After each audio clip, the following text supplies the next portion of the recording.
النصر للإسلام، النصر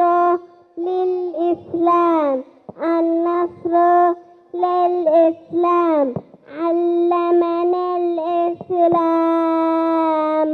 كيف أحب بكل إحساس،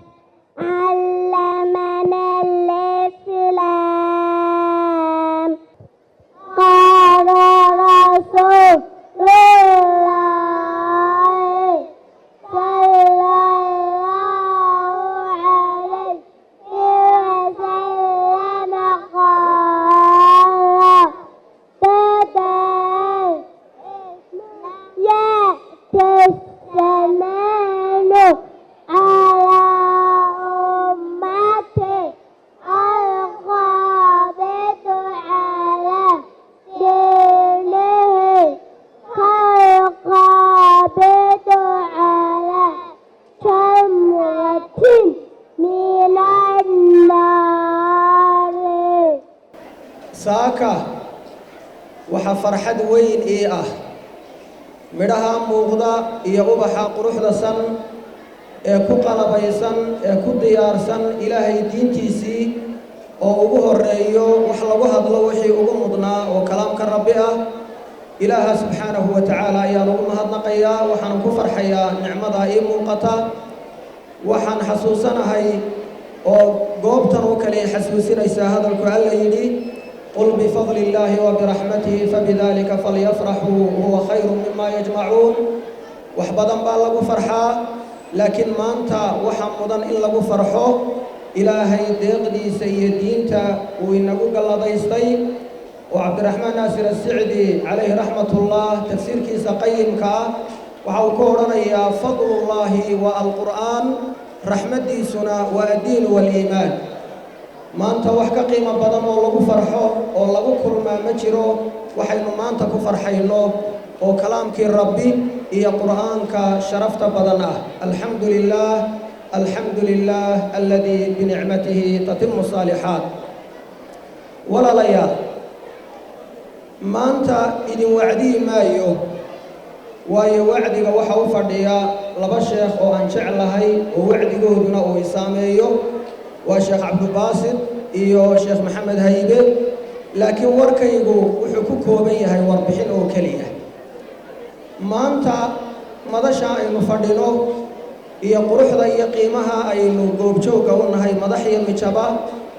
ee macaahidda daarul iimaan madashan ay ku soo bandhigayso, waxaan wax yar idin xasuusinayaa macaahiddan daarul iimaan. waxaan halkan ka aasaasay Hargeysa 2003 oo waafaqsan 1424 hijriyada. waxaa maanta laga joogaa 18 sannadood, sanadkii 19aad bay gashay. macaahiddaas waxaan u aasaasnay in ilaahay kitaabkiisa lagu koryeelo, in diinta lagu daryeelo, in ubaxa lagu waraabiyo cibaadada iyo cilmiga naafica suuban oo qur'aanku hormood u yahay. waxaanu markii ugu horeysay ku bilownay xarunta jigjiga yar, laakiin maanta walilaahi alxamdu daarul iimaan waxay maraysaa 5 qaybood ama 5 laamood oo 3 ay ku yaalaan jigjiga yar, midna ay ku taalo boqol jire. tii ugu dambeysay oo aan furay bishii ka horeysayna xaafadda Gantaalaha. maanta daarul iimaan waa 5 qaybood. waxa iyaduna wax lagu farxaa 5 qaybood waxa barbar socda 5 marxaladood oo waxbarasho oo heerba heer looga gudbayo oo iswaraabinaya, islana jaan qaadaya oo isbarbar socda. qaybta ugu muhiimsan ee muhiimadda ugu weyn leh ee aanu ku bilownay gundhig iyo asaaskana waa macaahidda daarul iimaan. waa qaybta xifdiga qur'aanka kariimka ah. waa qaybtaas ayaa ugu muhiimsan uguna mudan, waana ta maanta ardayda ugu badan soo bandhigaysa. markii qaybtii qur'aanku ay hana qaaday ee ay hirgashay, waxaanu raacinay qaybta culumta shariicada ee kala duwan lagu barto. qaybtaasoo hablayeynamaba markay ka qalin jabiyaan ay uga gudbayaan heer jaamacadeed waayo waxay u dhigantaa dugsi sare oo wasaaraddeena tacliintuna ay aqoonsan tahay shaabad iyo saxiixna ay ku leedahay qaybtii shareecadu markay taabo gashay ee lugaha isku taagtay waxaa kaloonu iyadana ku soo daray oonu aasaasnay qaybta barbaarinta ubadka yaryar oo rawdatul atfaal ama barbaarinta carruurta saddexdaa qaybood markay hirgaleen ee ay hana qaadeen waxaanu ku soo daray laba qaybood oo kale oo masjidkeenna daarul iimaan dhexdiisa ka socda waayo waxyaabaha ilaahay noogu nicmeeyey waxaa ka mid ah xarunta macaahida daarul iimaan iyo masjidka daarul iimaan ee aad wada garanaysaan way iska soo horjeedaan waanay isku dheggan yihiin waanay isbarbar socdaan oo xalaqaadka masaajidka ka socda iyo tacliinta laga bixinayo macaahiddu waa kuwo iskaabaya iscaawinaya oo isla socda waxaa masaajidkana ka socda oo maraaxisha tacliimiga ee daarul iimaan ka mid ah xalqadda la yidhaahdo xalaqatul itqaan oo lagu xafido sida qur'aanka loogu xafido kutubta culumta sharciga ee kala duwan waa xalqadda uu hayo sheekh mukhtaar sheekh cabdiraxmaan waa xalqad aanu ugu talagalnay ardaydii qur'aanka xafiday inay culumtii shareecadana xambaarto oo qalbigeeda ay ku qaado waayo waxaa la yidhi alcilmu maa xawat isuduuru laa maa xawat isutuur cilmigu waa wixii laabta lagu qaado ee kula socda waxaa sadarka ku yaalleed kitaabka kaga tegaysa ma aha bal huwa aayaatun bayinaatun fii suduuri aladiina uutuu lcilm xalqaddaas uu sheekh mukhtaar gacanta ku hayo waxay ku barteen sidii sheekh mukhtaar uu tilmaamay kutubta cilmiga ee kala duwan 20 kitaab bay ku dhigteen oo 3 sano in ka badan baa sheekhu halkaa ku hayay waxaa kaloo ay xafideen kutubta ay culimmadu inoogu dawintay ama inoogu qortay shariicada islaamka waxay u qaybsan yihiin nadmi iyo nasri qaar waxaa lagu taxay oo lagu koobay gabay qaarna hadal caadiya ayay ku qoran yihiin kutubta cilmiga ah ee fanni wal oo funuunta shariicada ka mida ka kooban ee gabayga ama nadmiga culimmadu ay ku taxday waxay ka xafideen oo korka ka hayaan 101 bayd waa tiro ka badan 1 bayd waxay ku xafideen axaadiisa nabiga sallallahu alayhi wasallam ee sharafta badan 2000 oo xadiis iyo 308 xadiis waa rag culimo ah oo iyagoo da'yar ah haddana xambaaray cilmigii shariicada waxa kale oo masaajidkeenna ka socda xalaqadii abu camar oo uu hogaamiye u yahay sheekheenna qiraa'aadka ku tafanunay ee sheekh cabdirasaaq geydh xaashi oonu ugu talagalnay ardayda taxfiidka dhammaysataa inay sheekha u tagto oy afkiisa qiraa'aadka ka qaadato waxaan ilaahay ugu mahadnaqayaa maanta sullamka ama sallaanka waxbarasho ee daarul iimaan way noo xidhiidhsantahoo sallaanba sallaan buu kuu dhiibayaa oo marka laga bilaabo barbaarinta ee lagu xijisiiye xifdiga qur'aanka ee lagu xijisiiye culumta shariicada ee mutuunta iyo qiraa'aadka la maro waxa naga maqan waa mustawihii jaamacadda waxaan maanta odhan karaa dee daarul iimaan mustawa jaamacadeed oo u gaarun baanay lahayn kulliyad jaamiciyahoo daarul iimaan la idhaa ma leh taana waanu hiigsanaynaa oo insha allah waanu gaadhi maanta waxyaabaha kulankeenna ku cusbaa waxaa ka mid ah arday anu aanu bixiyey xufaadu rawda waa kuwii qur-aanka xafiday ee haddana qaybta barbaarinta aan ka gudbin ardaydaa haddaan in yar tilmaamo waxa weeye waa arday markay ka baxeen marxaladdii akhriska iyo qoraalka hablaheenna iyo haweenkeenna sharafta badan ay ku tabceen oo tacab ay geliyeen ardayda guud ee maanta aynu la farxayno waa 1974 arday ardaydu waxay madaxa la gashay 2000 oo arday dalika fadlullahi yuutiihi man yashaa annagu macaahidda waxaan u aasaasnay in diinta lagu daryeelo qur'aanka loogu hiiliyo adduun iyo xoola in laga dhaqdo umaanaan aasaasin waanay ogyihiin dadka xogogaalka u ah macaahidda daaruliimaan sharaf bay noo tahay maanta inay 5 qaybood iyo 5 marxaladood oo waxbarasho isbarbar socda inaanu maanta taagannahay allaanu u mahadnaqaya horumarkaa muuqda sababtiisa koobaad waa ilaahay tabaaraka wa tacaala waafajintiisa iyo deeqda alla uu nala doonay waalidow qur'aanku ma aha marka uu horjeedka ugu horeeya ku dhameeyo ardaygaaba ee uu yidhaa fansurna cala alqowmi alkaafiriina inuu xafiday hamoodi kaa xifdi lama yidhaahdo ardayda mar alla markay yidhaahdaan fansurna cala alqowmi alkaafiriin aad la baxaysaan ka daaya qur-aanku ha ku sugno culumtiisana ha ku sugnaato ha fahmaan ee ha kala cararina oo qur'aanka mar keliya markuu dhammeeyo ka daaya ardayda qur-aankii laga joojinayo waalidow ilmahaaga daba soco oo ka warhay waalidow qur'aanka jacaylkiisa ilmahaaga ku beer waalidow aad iyo aad u ilaali xurmada qur-aanku uu leeyahay xurmada macallinku uu leeyahay xurmada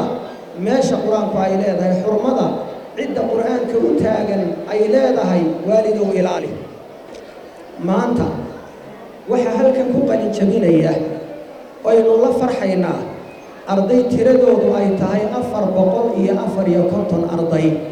waa 500 oo dhadhow 454 arday ayaa maanta xafladooda aynu la farxaynaa oo maraaxishii tacliimta qaar ka mida ka gudbay haddaan kala sheego waxa weeye 82 ayaa warbixinta laydinsiiye ku qoran laakiin 84 arday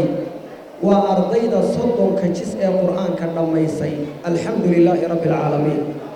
53 arday waa ardayda 20 jis dhammaysatay falxamdulilaahi rabbi alcaalamiin 88 arday waa ardayda dhammaysatay 15 jis ee qur'aanka ah ardaydaasi guud ahaan aynu la farxayno ee maraaxisha kala duwan ka gudubtay tiradooda guud waa inta aan sheegay waa 454 arday tirada guudna waa 1974 arday intaas ayaan warbixinta aan ku soo koobayaa qaybta culumul quraanka sida halkan aynu ka aragnay arday baa ku jirtay qiraa'aadka loo dhigay oo ilaa 10 qiro wax ka mid ah la xifdisiiyey welina dhabbadii haya xifdiga aad iyo aad ayaan maaragtay ugu faraxsanahay maalintii la bilaabay 2003 oo halkii lagu bilaabay aynu garanayno meel kooban iyo maanta halkay marayso maalinta alif baa loo bilaabay alif baa taa maantana 10 qiro in carruurta loo dhigo ayaanu maraynaa in culumtii shareecada loo dhigo ayaanu maraynaa in tarbiyaddii carruurta iyo xifdigeedii la siiyo ayaanu maraynaa runtii waxa weeye tacliintan waa tacliintii aynu inagu lahayn haddaynu muslimiinta nahay gaar baynu u leenahay waayo inagunbaa barannaa waana nolosheennii waa aakhiradeenii waa ifkeennii ilmaha yar marka uu dhasho ee wakhtiga rawdada uu soo gaadho waxaynagu waajibaa inaynu carabka ugu tirno qur'aanka kariimka ah oo kalaamkii ilaahay ah waa inaan waxbarasho kale laga horraysiin waayo fidrada uu ku abuuran yahay iyo ma iswaafaqsan waxyiga waa fitrat allahi alatii fatara annaasa calayha laa tabdiila likhalqi illaah marka waa in qur-aanka lagu bilaabaa waxaa jira aragtiyo ay qabaan dadka qaar oo ah in carruurta markiiba la geeyo iskuul kale oo aqoontii kale ee maadiga ahayd lagu bilaabo aragtidaasi aragti saxan ma aha cilmiyan scientific ahaan aragti saxan ma aha aragtida saxay waxa weeyaan ilmaha inay ilaahay isbartaan nebi maxamed isbartaan caqiidadii saxnayd ay bartaan diintooda bartaan markay fahmaan culumtii kalena waa loogu soo kordhin karaa markaa kadib laakiin waxa qalad ah dhabbada dad badani ay mareen ama ay qaadeen oo ah in carruurtii iyagoo ka madhan oo warqad cad ah in lagu qorayo ama loo laqimayo culuum kale iyadoo aanu waxba ka garanaynin qur'aankii sunnadii cibaadaadkii kala duwanaa maxaa ku waajiba tahaaradii salaadii soomkii xajkii sakadii arkaantii islaamka arkaantii iimaanka isagoo garanaynin in wax kale loo laqima waa qalad waa in arrinka noocaasa aynu ogsoonaanaa waana xataa wax kale iska daaya isticmaarkii inoo yimi markii ugu horraysay uu inoo yimi waxa weeyaan dadkii wakhtigaa joogay way u sheegeen carruurtayadu ilaa ay qur'aanka soo bartaan waxba uma dhigi kartid baa lagu yidhi wuu la qaatay laakiin maalinba maalinta ka sii dambaysa aragtideennaasi waxaa weerar baa ku socda waa inaynu ka adkaysannaa qof walba oo muslima waxa ku waajiba ilmihiisa inuu ku bilaabo tacliinta diiniga ah oo qur'aanku ugu horreeyo waa waajib diiniya weeye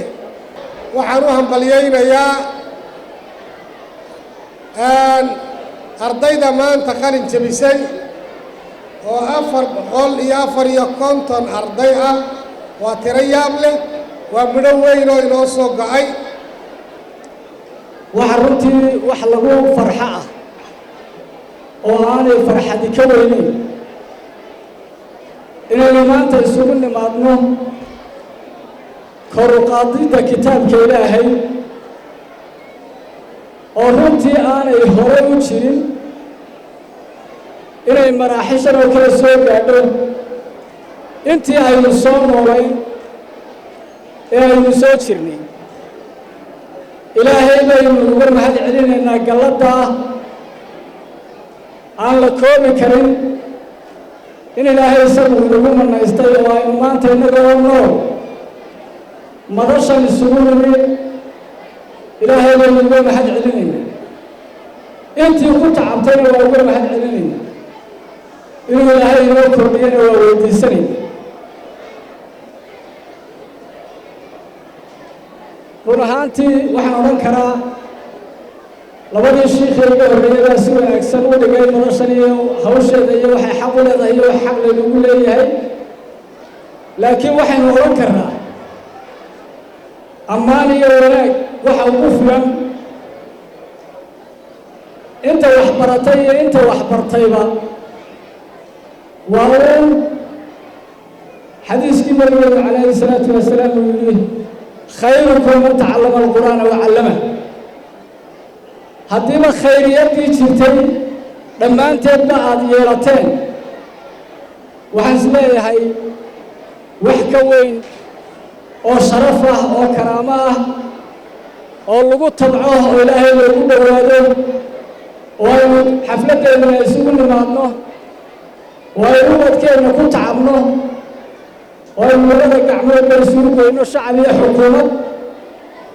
wax ka weyni ma jiraan taqyiirka iyo isbeddelka ummadeed ee aynu doonaynaa